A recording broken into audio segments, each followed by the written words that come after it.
Alright. Either this is going to work out or I've ruined my truck. We'll find out shortly. What would you do with a brain if you had one? Hey, welcome back to the channel. We just got done doing our fabrication on the front nose here. We've gotten our Crossmember modified to accommodate the oil pan, and I have also made some new frame pads and mounts to bolt the engine in with. So let's get to showing you guys what we did, and I'll see you when we're done. So the deal is, I want to get this pan in here, and unfortunately, it's crashing hardcore into this bit here. So I think what we're going to do, and it doesn't need to come all the way down, so I think what we're going to do is I'm just going to take the top off of this in this area and put a plate in there to make it a little lower and pull it a little farther forward here. So we'll clearance this in a bit this way. We'll have to reinforce some stuff, but that's fine. And then we'll take this top plate off about here up, and then I can replate the thing. That'll make this a little lower, which I could use another 1/4 to 1/2 inch here. And we need another 1 to 2 inches here. Well, 1.5 inches. So I'll probably just bring it all the way back to this area right here, and then we'll plate the thing and fill all that in. I think that's the way to go. So I'll tell you what's going on while I'm changing out our grinding disc here for a little larger one.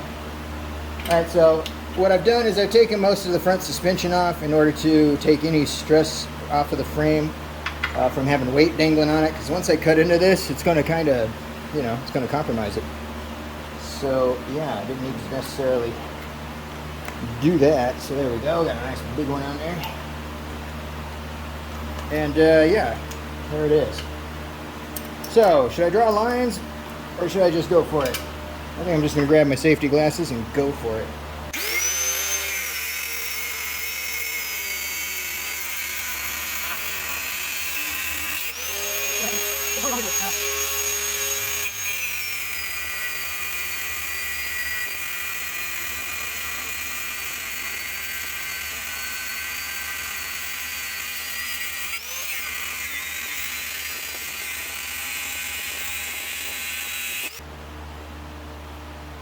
Alright guys, let me get this shit out of the way. Alright, there we go. Just took it off. It wouldn't turn far enough out of the way. And it should really get rid of this sway bar too, but let's see.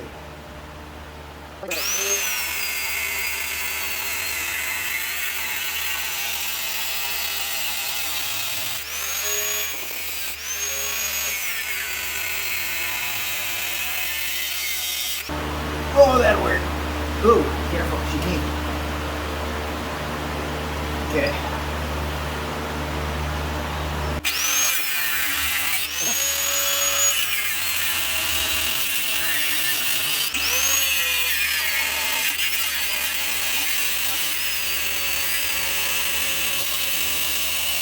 Alright, so now I just gotta pop the corners loose and pry this thing out of there.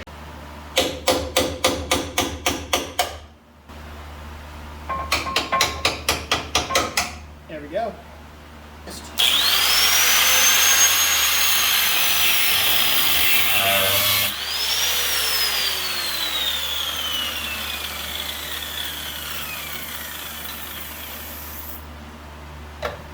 There we go.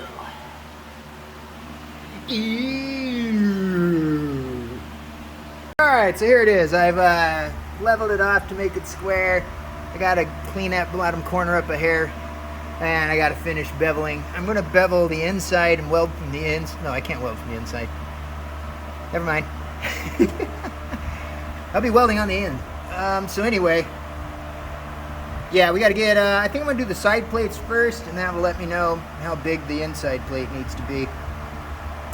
So, time to start making some templates. Alright, so here we are making our first template. And what I like to do is use tape. And then I'll take a hammer, and I'll go along and I'll do this kind of action.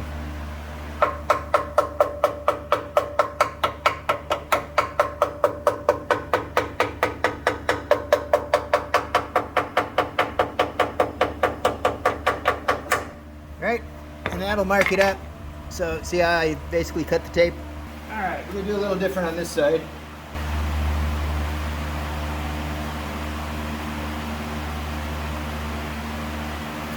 Good Lord. I'm not too shaky, am I? It's like that Don Knotts movie, The Shakiest Gun in the West. But all right, so now, same trick, go for the rest of it.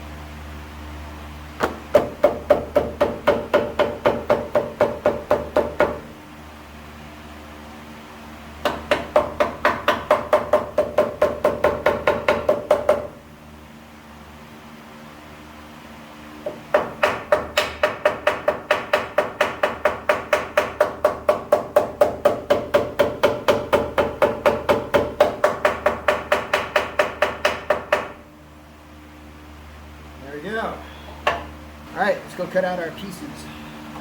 We're about all set here.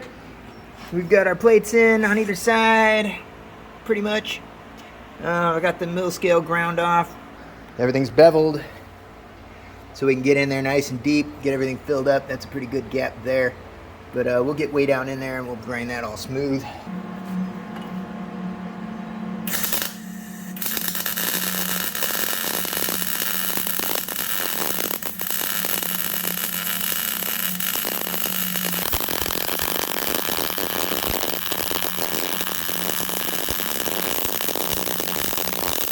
Alright guys, there it is. What I need to do is I need to make sure the engine's going to fit, and I need to get the engine mounts made so that once I go and pick up the engine, it can just go straight in and I don't have it like sitting on a stand for a while or anything like that. Alright, so what I'm doing here is I'm making a template for the plate, and I'm going to make this plate kind of fill that area in. In order to do so, I have to make a couple decisions. One, I need to mark where I'm going to put my bins, because I'm probably going to come right over the top of this and plate it. I haven't decided if I want to make a plate here and a plate here, or if I just want to make the plate fold over and come across here, which will raise it up another. I'm going to use 1/8 inch plate for this piece. So I think it's still okay. We're still a lot lower here. I really only needed about a 1/2 inch here. That's about what we're looking at. 3/8 to 1/2 inch of clearance we've added here.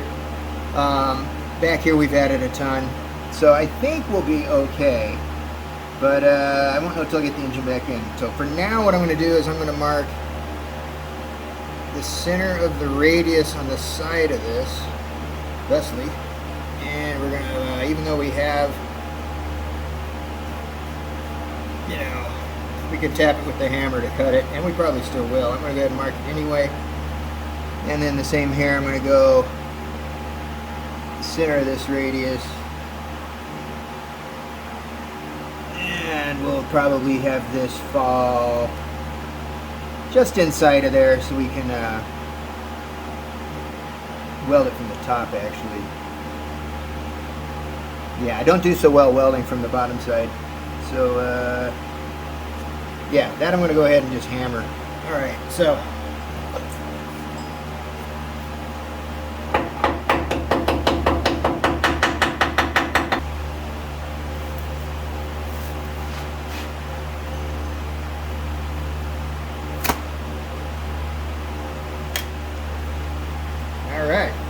say that worked out just fine. Okay, to the bench. Alright guys, here we go. We've made ourselves a plate. We folded it around. It's going to cover everything else up. Got to do a little more grinding here and there, but for the most part it's good. I got 3 holes I can plug weld through to kind of attach it there. We got to work on those gaps, but we got this sitting where it needs to be basically. We cut 2 troughs in it in order to fold it. And that also gives us a nice place to lay a bead into. This will be fully welded all the way around the outside. And yeah, that should finish it up as far as cleaning up this whole center of this thing. Then all we gotta do is cut the skid plate off, and should be good at that point.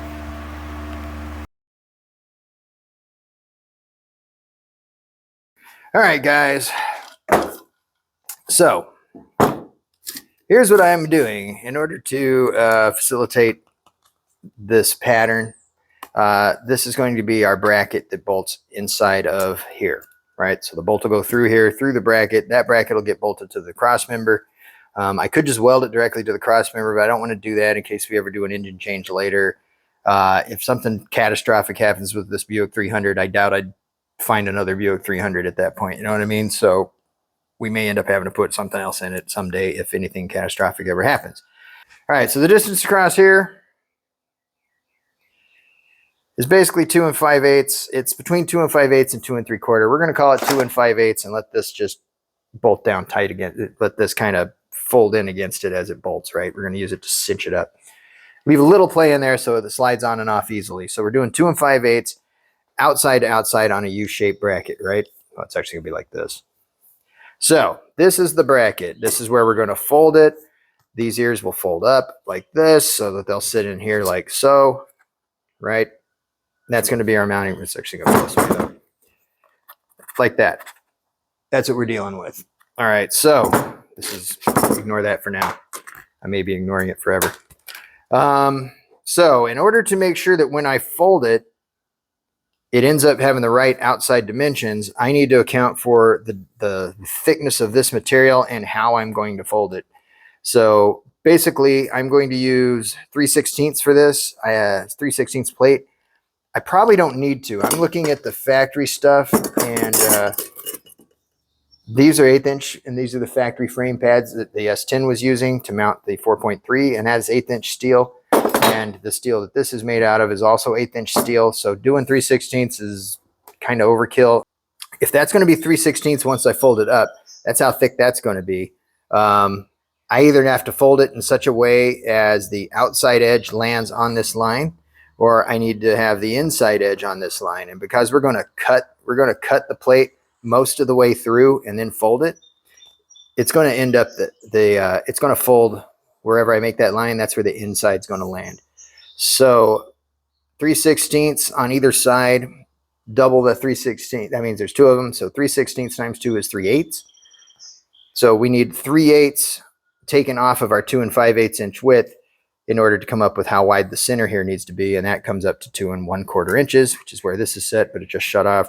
As you can see, that's where we made it, 2 1/4 inches. So what I need to do with a 3/16 piece of plate in order to make sure it lands at the right spot is I need to cut my slots on the outside edge of this line so that when I fold it, the inside lines up at that line or very close to it.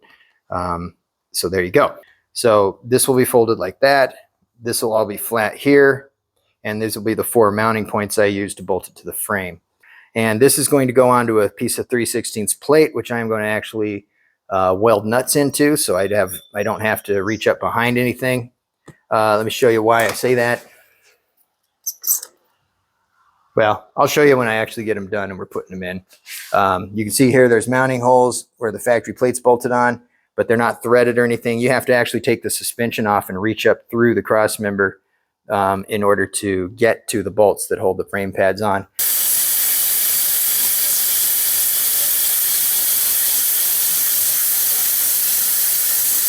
Magic Man made a point of saying everything takes twice as long and it's a lot harder and a lot more work when you have to make this stuff by hand instead of just, building it in software and then it comes out flawless and symmetrical. But the other thing it does, it creates a butt ton of grinding dust, and I am covered with the stuff. So yeah, it sucks. But anyway, it takes forever. So I've been out here for a couple hours, and this is how far we got. We got our pieces cut, we got our holes drilled. I've got them ground to the same size. I think I'm ready to break them apart. All right, so we got one welded up.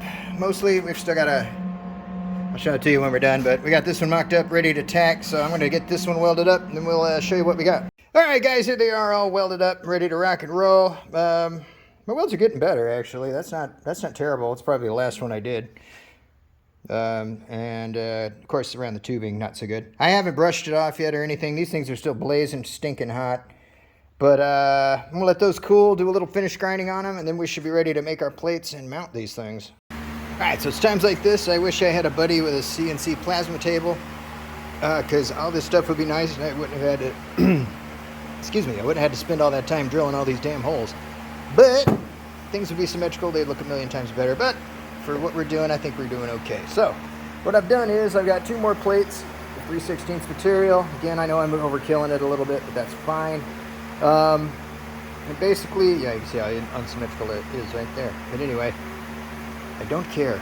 So what I'm going to do now is I'm going to clean up these plates. I'm going to make them fit nicer around this thing. And what I'm trying to do is I want to have captured nuts. Here she comes. She's almost got it. She's almost got it. She's got it. And what that means is I'm going to weld nuts onto the back of these plates, and then I'm going to weld the plates onto the crossmember so that I don't have to take the suspension off to get to the nuts whenever I want to take these brackets off of the frame, in case I ever do. I could have just welded this straight to the frame, but then I don't have any room to make any adjustments or anything, so we're not going to do that. So I've got the plates made. I'm going to clean them up now and make them look nice so that they fit nicely around this thing here. All right, so here it is, pretty much ready to rock and roll. I was just going to drill big holes, but to keep as much of the original metal as I could, but that wasn't going well. It was killing the batteries in the drill, and then I pulled out the electric drill, and drill bits were dull, so like, screw it. So this is, ooh, that's pretty hot. So, woo! So we just grabbed the plasma cutter and made some room. The outside red line is the outside of our doohickey here. We'll bust those tacks off, we'll pop that out of there, we'll get the plasma cutter out, do those holes again, weld the nuts on the back of this plate, and then we should be good to go at that point. Alright, so what I've done here is I've bolted the plate back to the bracket, because what I'm trying to do is I don't want this bracket to warp when I weld on it. It'll want to curve, it'll want to pull this way. It won't be flat anymore. So I'm hoping that by clamping it in here onto this guy and clamping it in my vise that it's not going to move much. Plus I'm just doing tacks. I'm not welding all the way around this thing. And another thing is you guys should always grind with take this to the wire wheel over here and knock all this zinc plating off, because that stuff makes a very toxic gas, the smoke coming off of this. All right guys, here we are. We're ready to start. We'll finish welding everything. We've got our crossmember all welded up. We got to finish grind it. There's still some low spots here I want to fill so I can grind them smooth. All right, we've got her all welded up. Yeah, it ain't great, but fuck it, it'll work. So there it is. I gave up on the finish grinding because as you can see I got kind of started and then quit. I haven't even started over there. That side I still got to fix a bunch of stuff, and we got it close, but you know what? Making it perfect isn't going to get us to the No Name Nationals any faster. So I got to make a bracket to hold the brake line, and then we're done up here. All right, and there it is with a coat of flat black paint, just to cover it up. Hopefully keep it from rusting a little bit for now. The bracket's painted too. All right, there you go. Okay, so there it is. That was a shit ton of work. I got filthy. The whole frame's rusty on this thing, and we don't have time with the No Name Nationals coming up in 55 days. To go through and clean the whole frame off, even though this would be the best time to do it. At some point in the future, maybe when we're ready to put the other cab on it or build a flatbed for it or something like that, at that point we'll start going through and cleaning up the frame and stuff. Like I said, it'd be nice to do it now, but we just don't have the time. Thanks a bunch for watching. Really appreciate it. Please like, comment, subscribe, share, do all that stuff that helps the algorithm out. And thanks a bunch, guys. Really appreciate all y'all, and we'll see you in the next video.